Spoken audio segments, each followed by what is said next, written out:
اللہ کے محبوب علیہ السلام ایک دن کہیں جا رہے تھے تو سوا نامی ایک شخص کے پاس ایک گھوڑا تھا، حضور کو پسند آ گیا تو اسے کہا کہ یہ گھوڑا بیچتے ہو؟ اس نے کہا جی بیچتا ہوں، کتنے کا سودا طے ہو گیا؟ فرمایا میں تاجرانہ غرض سے تو نہیں یہاں آیا تھا، اچانک تمہارا گھوڑا مجھے پسند آ گیا تو میں نے خرید لیا، تم رکو میں اس کی قیمت لے کے آتا ہوں۔ حضور گھر گئے تو واپس آنے سے پہلے کسی نے اس کو رکے ہوئے دیکھا تو کہا یہاں ٹھہرے ہو؟ کہا مسلمانوں کے نبی سے اس گھوڑے کا سودا کیا، وہ قیمت لینے گئے۔ کتنے کا سودا؟ اس نے بتایا۔ اس نے کہا مجھ سے زائد پیسے لے لو۔ اس نے کہا میں تو ان سے سودا کر چکا ہوں۔ کہا جب تم نے سودا کیا تھا اس وقت کوئی موقع کا گواہ ہے؟ کہا کوئی نہیں تھا۔ تو کہا مکر جانا۔ زیادہ پیسوں کے لالچ میں آ گیا۔ اتنے میں حضور تشریف لائے، حضور نے قیمت دینا چاہی تو اس نے کہا میں تو آپ سے سودا ہی کوئی نہیں کیا۔ حضور کہیں کہ تیرا میرا بھی سودا ہوا، وہ صاف مکر گیا، میرا تو آپ کا کوئی سودا ہی نہیں ہوا۔ اسی تکرار میں لوگ جمع ہو گئے۔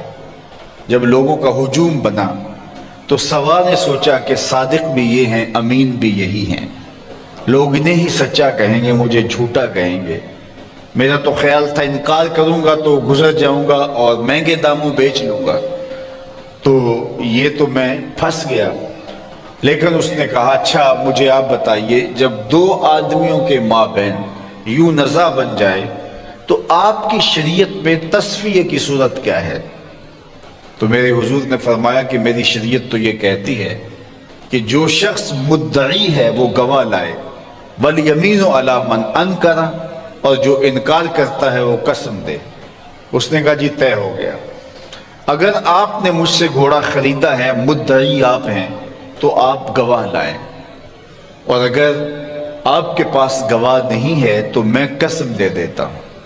اس کو پتا تھا کہ گواہ نہیں ہے، مکر گیا تھا، اس کے لیے قسم دینا بھی کیا مشکل تھا۔ اس نے کہا جی ٹھیک، آپ کی شریعت کے مطابق ہی فیصلہ کر دیتے ہیں، اگر آپ نے مجھ سے گھوڑا خریدا ہے تو اس پہ کوئی گواہ پیش کر دے، اور اگر گواہ نہیں ہے تو میں قسم دے دیتا ہوں۔ لوگوں کا ہجوم ہے، اتفاق تھا کہ کوئی گواہ نہیں تھا، تو جب اس نے بار بار مطالبہ کیا آپ گواہ لائیں نہیں تو میں قسم دیتا ہوں۔ مجمع میں موجود ایک صحابی حضرت خزیمہ بن ثابت انصاری رضی اللہ تعالی عنہ آگے بڑھے، سینے پہ ہاتھ رکھا اور سوا سے مخاطب ہو کے کہا قسم گواہی مانگتا ہے، میں گواہی دیتا ہوں۔ اللہ کے رسول نے تجھ سے گھوڑا خریدا ہے، جتنی قیمت حضور بتا رہے ہیں اتنے میں سودا ہو گئے۔ اس نے مفت تو دیا نہیں تھا، زیادہ پیسوں کے لالچ میں آ گیا تھا اور مکر گیا تھا۔ اس نے بھی سوچا چلو مجھے فرار کا راستہ ملا، کوئی بحث نہیں کی۔ اس نے کہا جی ٹھیک ہے میرا مطالبہ پورا ہو گیا، لائیے قیمت، اور یہ رہا گھوڑا۔ حضور نے گھوڑا پکڑا، لوگ ہٹنے لگے، مجمع چھٹنے لگا، تو حضور نے حضرت خزیمہ کو بلایا، کہا خزیمہ گھوڑا بھی مل گیا، بات بھی سچ تھی، لیکن تم نے کیسے گواہی دی؟ تم تو موقع پہ موجود ہی نہیں تھے، تو تم نے کیسے گواہی دی؟ سنو حضرت خزیمہ نے کیا جواب دیا، آپ کے سینے میں ٹھنڈ پڑ جائے گی۔ حضرت خزیمہ نے کیا جواب دیا؟ عرض کی حضور آپ کے کہنے پہ ہم نے رب کی گواہی دیتی۔ یہ گھوڑا کیا ہوتا ہے؟ جنت دوزخ کی گواہی دے دی۔ کیا ہم نے دیکھا تھا؟ آپ نے کہا تو ہم نے مان لیا، اور یہ بھی تو آپ ہی کہہ رہے تھے کہ میں نے گھوڑا خریدا ہے۔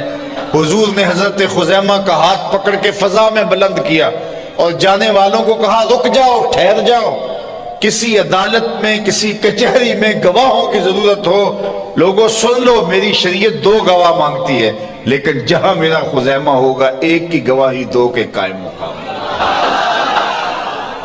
تو خدا تک پہنچنے کا راستہ ذات رسالت مآب صلی اللہ علیہ وسلم۔